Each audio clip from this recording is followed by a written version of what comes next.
سلام به شما که برای یک کندوکاو دیگه همراه ما هستید. امروز میخوایم با هم وارد یکی از ملموس‌ترین و شاید نفسگیرترین چالش‌های زندگی توی پایتخت بشیم. آلودگی هوای تهران. منبعی که امروز داریم یه متن روایی و خیلی صمیمیه که سعی کرده نگاهی نزدیک به این معضل بندازه. هدفمون اینه که با هم لایه‌های مختلف این موضوع رو بکاویم، از اونچه که شاید هر روز تجربه می‌کنید تا ریشه‌ها و راه‌حل‌های ممکنش، همه بر اساس نکات کلیدی همین متن. برای شروع میخوام از شما بپرسم، وقتی به آلودگی هوای تهران فکر می‌کنید، چه تصویری، چه حسی اول از همه میاد سراغتون؟ همون آسمون خاکستری همیشگی یا شاید یه بوی خاص؟ فکر کنم خیلیامون تصویرمون شبیه همه. متن هم دقیقاً از همینجا شروع میکنه. با یه توصیفی که انگار داره از پنجره خونه خیلی از ما بیرون رو نگاه میکنه. میگه اگه اهل تهران باشی، حتما با این صحنه آشنا هستی. صبح از خونه بیرون میزنی، آسمون به جای آبی خاکستریه. این فقط یه توصیف ساده نیست، یه واقعیت تکراریه، مگه نه؟ دقیقاً، یه واقعیت تلخ روزمره. به این اضافه کنید اون بوی دائم دود و بنزین رو که انگار اصلا جزئی از هوای شهر شده دیگه، و اون سوزش چشم که گاهی واقعاً امون آدمو میبره. متن به یه نکته جالبی اشاره میکنه. واکنش خیلی از ما وقتی اون عدد قرمز رو میبینیم روی تابلوهای کیفیت هوا. آها، همون شاخص بالای 150. بله، همون که یعنی هوا برای همه ناسالمه. اولین فکری که به ذهنمون میرسه چیه؟ تعطیلی مدرسه ها. آره، متاسفانه همینه. انگار انقدر به این وضعیت عادت کردیم که بیشتر دنبال یه راه فرار موقتی مثل تعطیلیم تا اینکه عمق مسئله نگرانمون کنه. و این دقیقاً یعنی عمق فاجعه است که متن سعی میکنه بهش اشاره کنه. تأکید میکنه که آلودگی هوا فقط یه عدد روی تابلوهای دیجیتالی نیست. این تعبیرش خیلی مهمه به نظرم. یه دشمن خاموشه. چرا خاموش؟ چون مثل یه بیماری مزمن عمل میکنه. آسیبهاش تدریجی هن. شاید روز اول دوم متوجه نشیم، اما در بلند مدت اثراتش وحشتناکه. دقیقاً. اثرات مخرب و گاهی جبران ناپذیر روی سلامت تک تک ما.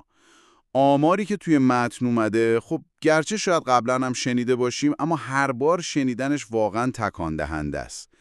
سالانه هزاران نفر فقط به خاطر مشکلات ناشی از آلودگی هوا مثل بیماری‌های ریوی و قلبی جونشون رو از دست میدن.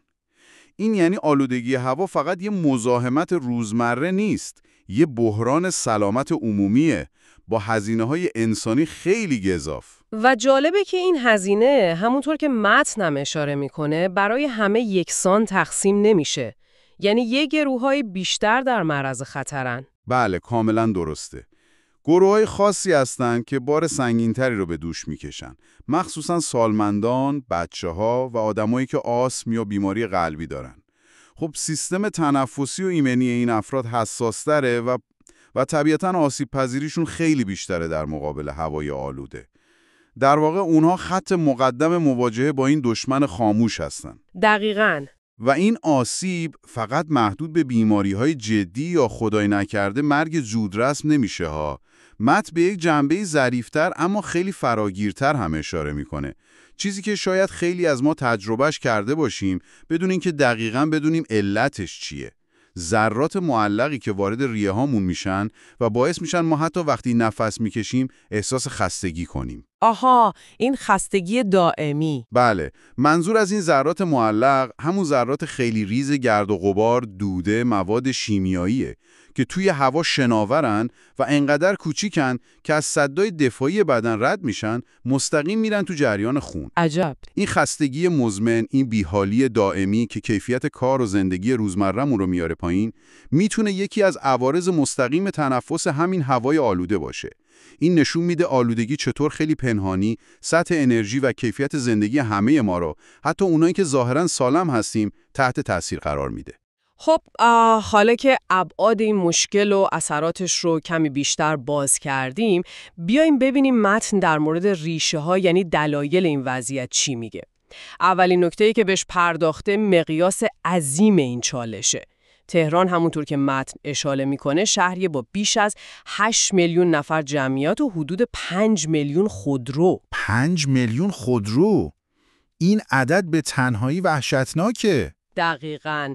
این اعداد به تنهایی گویای فشاریه که روی محیط زیست این شهر هست. تصور کنید میلیون‌ها منبع متحرک آلاینده که هر روز دارن تو خیابونا تردد میکنن. متن انگشت اتهام رو به سمت یکی از اصلی ترین عوامل میگیره. هر روز میلیون‌ها ماشین تو خیابون‌ها حرکت میکنن، بیشترشون با سوختی که کیفیت مناسبی نداره. یعنی هم تعداد زیاده، هم کیفیت سوخت پایینه. آره، یعنی ما با 2 مشکل همزمان روبرویم. تعداد بسیار زیاد خودروها و کیفیت پایین سوختی که مصرف میکنن. یه ترکیب واقعا خطرناک برای هوایی که داریم نفس میکشیم. متن اشاره میکنه که چرا کیفیت سوخت پایینه یا فقط کلی گفته؟ نه، وارد جزئیات فنی استاندارد سوخت نمیشه، اما به طور ضمنی به این مشکل به عنوان یکی از دلایل اصلی اشاره میکنه. اما نکته مهم اینه که منبع آلودگی رو فقط به خودروها محدود نمیکنه. که خب درسته، نقش منابع ثابت هم خیلی پررنگه. منابع ثابت مثل چی؟ از اون طرف کارخونه‌ها و نیروگاه‌ها هم سهم خودشونو دارن. این مهمه چون گاهی تو افکار عمومی همه تقصیر گردن ماشینا میفته. به خصوص جالبه که متن به یه عامل فصلی خیلی مهم اشاره میکنه که وضعیت رو تو نیمه دوم سال بحرانی تر میکنه. آها، زمستون‌ها. بله، مخصوصا تو فصل سرد که گاز کم میاد و مجبور میشن از سوخت‌های سنگین‌تر استفاده کنن. سوخت سنگین‌تر مثل مازوت؟ احتمالاً منظورش همینه، مثل مازوت که گوگرد و ذرات معلق خیلی بیشتری نسبت به گاز طبیعی تولید میکنه. وقتی اینا تو حجم بالا توسط نیروگاه‌ها و بعضی صنایع سوزونده میشن، تأثیر ویرانگری روی کیفیت هوا دارند. این پدیده معمولاً با پدیده وارونگی دما یا اینورژن همزمان میشه. یعنی هوای سرد و سنگین نزدیک زمین گیر میفته. آره، یه لایه هوای گرم میاد روش، مثل درپوش عمل میکنه. دقیقاً، مثل یه درپوش عمل میکنه و جلوی پراکنده شدن آلودگاه رو میگیره. نتیجهش هم همون هوای به شدت آلوده و معآلودی هست که تو زمستون بیشتر تجربهش میکنیم. این توضیحات نشون میده که بخش بزرگی از مشکل ریشه های ساختاری و کلان داره. از کیفیت سوخت گرفته تا مدیریت منابع انرژی، فعالیت صنایع. اما متن یه زاویه دیگه هم به ما میده که نمیشه نادیدش گرفت. میگه اما فقط نباید دنبال مقصر بگردیم. این جمله به نظرم خیلی کلیدیه. آره، چون بعدش میره سراغ نقش انتخاب‌های روزمره خود ما، یعنی سبک زندگیمون. مثال‌هایی که میزنه خیلی آشنا و ملموسه. وقتی برای مسیرهای کوتاه از ماشین شخصی استفاده می‌کنیم، وقتی خودروهامون رو سرویس نمی‌کنیم یا زباله‌هامون رو می‌سوزونیم. کارهایی که شاید به نظر بی اهمیت بیان. دقیقاً. اینها کارهایی هستن که شاید هر کدوم به تنهایی ناچیز به نظر برسن. آدم فکر میکنه یه بار استفاده من از ماشین برای خرید سر کوچه مگه چی میشه؟ یا سرویس نکردن ماشینم چقدر مهمه؟ دقیقاً همین تفکر اثر ناچیز هست که وقتی توسط میلیون‌ها نفر تکرار میشه، یه اثر تجمعی فاجعه باری پیدا میکنه. متن به خوبی این ارتباط رو برقرار میکنه. مسئولیت فردی رو برجسته میکنه. همه این کارها هرچند کوچیک ولی تأثیر مستقیم دارن روی هوایی که خودمون و خانواده‌مون تنفس میکنیم. یعنی ما فقط قربانی نیستیم. نه، یعنی ما صرفاً قربانیان منفعل این وضعیت نیستیم، بلکه با انتخاب‌هامون هرچند کوچیک تو شکل‌گیری این وضعیت نقش داریم. استفاده از خودروی تک سرنشین برای مسیری که میشه با حمل و نقل عمومی رفت، بی توجهی به معاینه فنی و تنظیم موتور خودرو یا حتی سوزوندن پسماندها تو حیاط یا فضای باز. همه اینها آجرهایی هستن که دیوار آلودگی رو بالاتر میبرن. این نگاه البته بدون اینکه بخواد تقصیر را از دوش مسئولیت‌های کلان برداره ها، به ما یادآوری میکنه که بخشی از کلید حل مشکل هم تو دست خود ماست. خب با این حساب که هم به علل ساختاری پرداختیم و هم به نقش سبک زندگی، حالا وقتشه ببینیم متن چه چشم‌اندازی برای راه حل ارائه میده. آیا فقط به بیان مشکل بسنده کرده یا بارقه‌های امیدی هم نشون میده؟ خوشبختانه متن نگاهش رو به سمت راه حل‌ها هم میبره. یه مجموعه از اقدامات رو فهرست میکنه که هم جنبه‌های زیرساختی و کلان رو شامل میشن و هم جنبه‌های فردی و فرهنگی. چه اقداماتی مثلا؟ البته فرهنگسازی. اینها شاید عناوین آشنایی باشن، ولی متن با یه لحن امیدوارانه‌ای بهشون اشاره میکنه. آره، این جمله رو به کار میبره. شاید به ظاهر ساده نباشه، ولی شدنیه. این تأکید روی شدنی بودن خیلی مهمه. پیامی که میده اینه که نباید تسلیم شد یا فکر کرد وضعیت غیرقابل تغییره. هر کدوم از این راهکارها، از گسترش مترو، بهتر کردن کیفیت اتوبوس‌ها گرفته تا ایجاد مسیرهای امن دوچرخه سواری، کاشت درخت برای تصفیه هوا، حرکت به سمت سوخت‌های پاکتر برای ماشین‌ها و صنایع، همگی امکان پذیرن. البته نیازمند اراده، سرمایه‌گذاری و برنامه‌ریزی دقیق هستند. و نکته جالب دیگه تو این راه‌حل‌ها اشاره به فرهنگسازی بود که گفتید. این نشون میده که حل مشکل آلودگی هوا فقط با اقدامات فنی و مهندسی ممکن نیست، درسته؟ یعنی نیاز به یه تغییر نگرش و رفتار جمعی هم داره.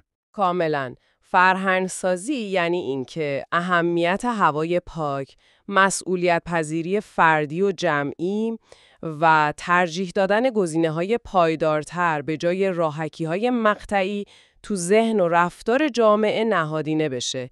این فرهنگسازی میتونه از آموزش تو مدارس شروع بشه، تو رسانه‌ها ادامه پیدا کنه و در نهایت تو انتخاب‌های روزمره ما خودش رو نشون بده. و اینجا وصل میشه به قدرت اقدام فردی.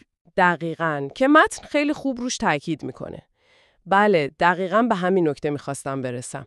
متن یه مثال خیلی ساده ولی قدرتمند میزنه. اگر هر کدوم از ما فقط یه تغییر کوچیک تو رفتار اون ایجاد کنیم، مثلا یه روز در هفته ماشینمون رو خونه بذاریم، تأثیر بزرگی داره. همین کارهای کوچیک وقتی جمع بشن. آره، به زیبایی نشون میده که چطور جمع شدن همین تغییرات کوچیک میتونه نتایج بزرگی به بار بیاره. شاید یه روز پیاده روی یا استفاده از دوچرخه برای نفر ناچیز به نظر برسه. اما وقتی هزاران یا میلیون ها نفر این کارو بکنن، حجم قابل توجهی از آلایندگی کم میشه. اینجاست که شما به عنوان شنونده میتونید به نقش خودتون فکر کنید. چه تغییر کوچیکی، چه قدمی، هرچند نمادین از دستتون برمیاد که تو این مسیر بردارید. و در نهایت متن با یک جمله پایانی هم امید رو زنده نگه می‌داره و هم بار مسئولیت رو به دوش همه ما میگذاره. تهران شهریه که هنوز میتونه نفس بکشه، ولی فقط اگر ما بخوایم. فقط اگر ما بخوایم. این خواستن یه مفهوم چند لایه داره. هم به معنای اراده جمعی برای مطالبه راه حل‌های اساسی از مسئولین و نظارت بر اجرای اونهاست و هم به معنای اراده فردی برای بازنگری تو سبک زندگی و انتخاب گزینه‌های سازگارتر با محیط زیسته. این جمله در واقع میگه سرنوشت هوای این شهر به خواست و اراده ساکنانش گره خورده. خیلی هم خوب. پس اگر بخوایم یه جمع‌بندی از این کندوکاو داشته باشیم، با تکیه بر متنی که بررسی کردیم، دیدیم که آلودگی هوای تهران فراتر از یه عدد روی تابلوه. یه تجربه زیسته روزمره است با بوی دود و آسمون خاکستری که هزینه‌های سنگین انسانی و سلامتی داره، به خصوص برای گروه‌های آسیب پذیرتر. ریشه‌هاش هم چند وجهیه. از حجم عظیم خودروها و کیفیت پایین سوخت گرفته تا نقش صنایع و نیروگاه‌ها به خصوص تو فصل‌های سرد با سوزوندن سوخت‌های سنگین. و البته انتخاب‌های سبک زندگی تک تک ما. اما در کنار این تصویر تیره راه حل‌هایی هم وجود داره. از توسعه حمل و نقل پاک و درختکاری تا حرکت به سمت سوخت پاک و مهمتر از همه فرهنگسازی و پذیرش مسئولیت فردی. و متن با یک آرزوی مشترک تموم میشه، آرزویی که فکر میکنم همه ما داریم. کاش یه روز صبح از خواب بیدار شیم، پرده رو کنار بزنیم و به جای دود و مه آسمون آبی تهران رو ببینیم. و شاید بهترین نقطه پایان برای این گفتگو و بهترین فکر نهایی برای شما که گوش کردید همین باشه. متن با آرزوی دیدن آسمان آبی تمام شد. حالا با توجه به تمام نکاتی که مطرح شد، از نقش منابع آلاینده بزرگ مثل سوخت و نیروگاه‌ها گرفته تا اهمیت حیاتی فرهنگسازی و مسئولیت پذیری فردی که تو متن بهش اشاره شد، سوال اینه: شما از فردا یا حتی از همین امروز چه قدم مشخصی هرچند کوچک میتونید بردارید تا در عمل هرچند اندک به تحقق این آرزو برای خودتون، عزیزانتون و همشهریاتون کمک کنید. آیا میتونه استفاده کمتر از خودروی شخصی باشه؟ شاید انتخاب حمل و نقل عمومی یا دوچرخه برای یکی از مسیرهای هفتگیتون، یا حتی شروع یک گفتگو با اطرافیانتون در مورد اهمیت این موضوع و نقشی که هر کس میتونه ایفا کنه. فکر کردن به این سوال شاید اولین قدم باشه برای تبدیل اون آرزو به یه واقعیت. ممنونیم که در این بررسی عمیق همراه ما بودید و امیدواریم نکات مطرح شده زمینه برای تأمل بیشتر فراهم کرده باشه.